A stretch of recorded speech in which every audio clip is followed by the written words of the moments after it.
Hi there, welcome to Appy Chips YouTube channel.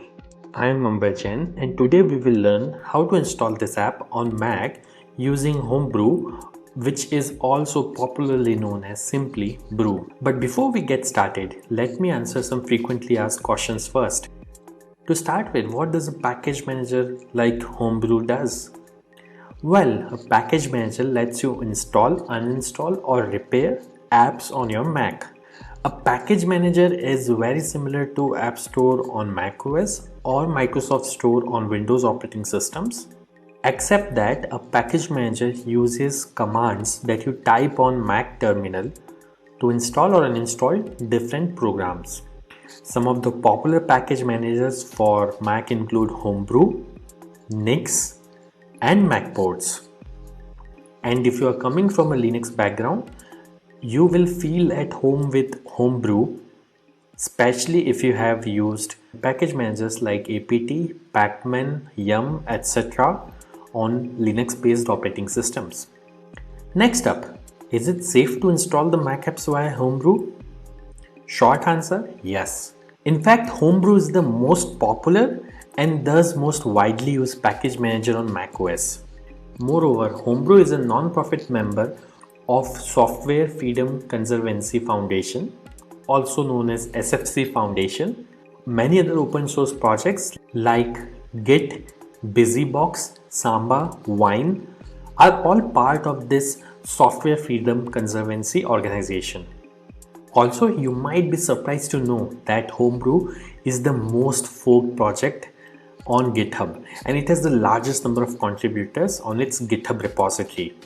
Many devs at organizations like Google, Apple, Dropbox, Stripe, etc. use Homebrew to set up different development environments on their MacBooks and iMacs. Next question.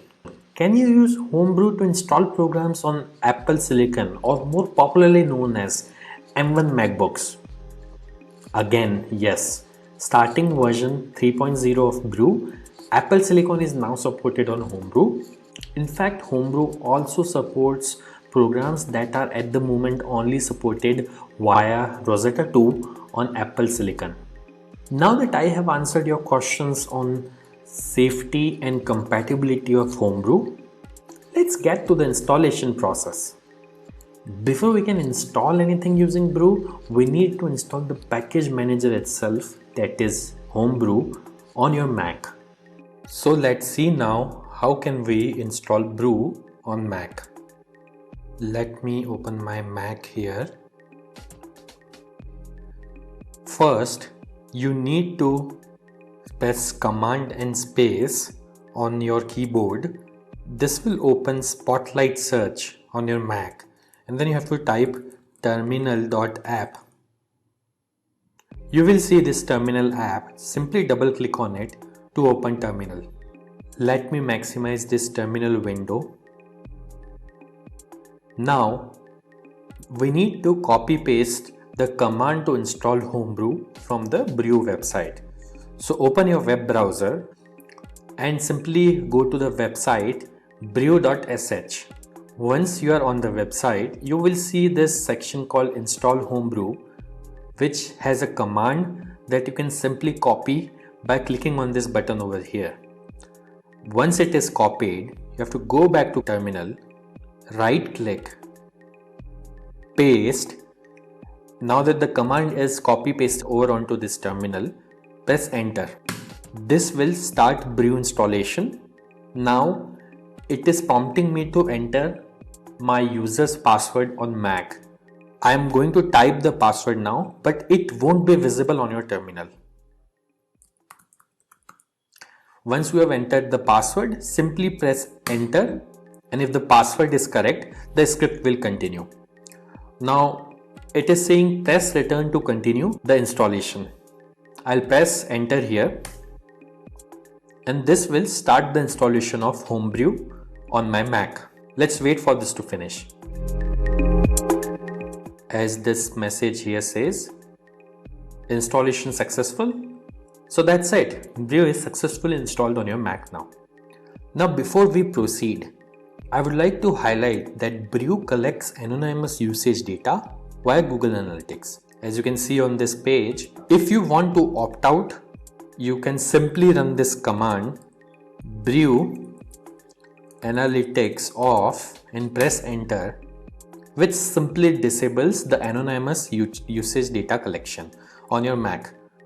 Now let's update the package database locally by pulling the metadata of the latest packages on a local map from the central Brew repository. This should typically take less than a minute to complete depending on your internet connection speed. To do so, simply type the command brew update and press enter. As you can see, my local Brew database is already up to date because I just installed Brew on my system. Now to install the app, let's run the brew install command.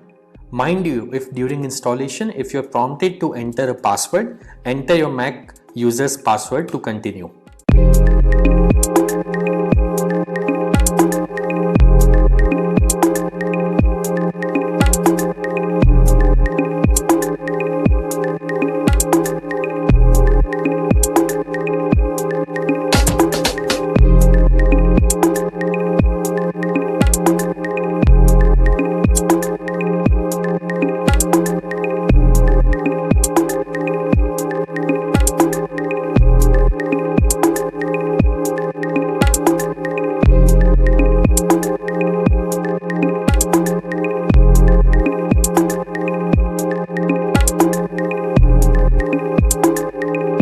That's it. The installation was successful.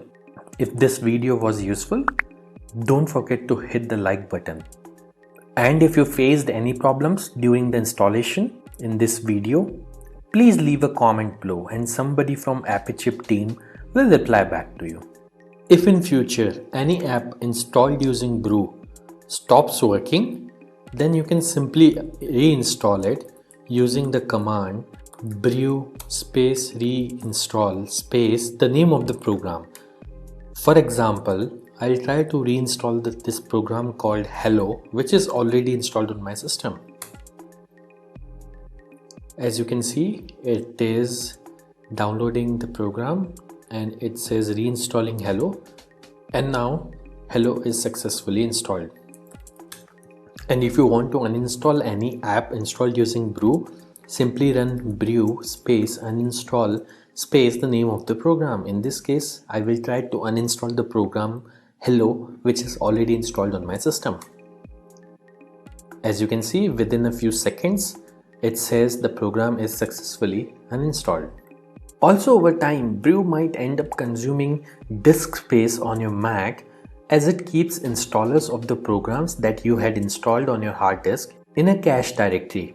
So you can use the brew space cleanup command once every 6 to 12 months to free up some space on your Mac. This command removes app installers and older versions of the packages only.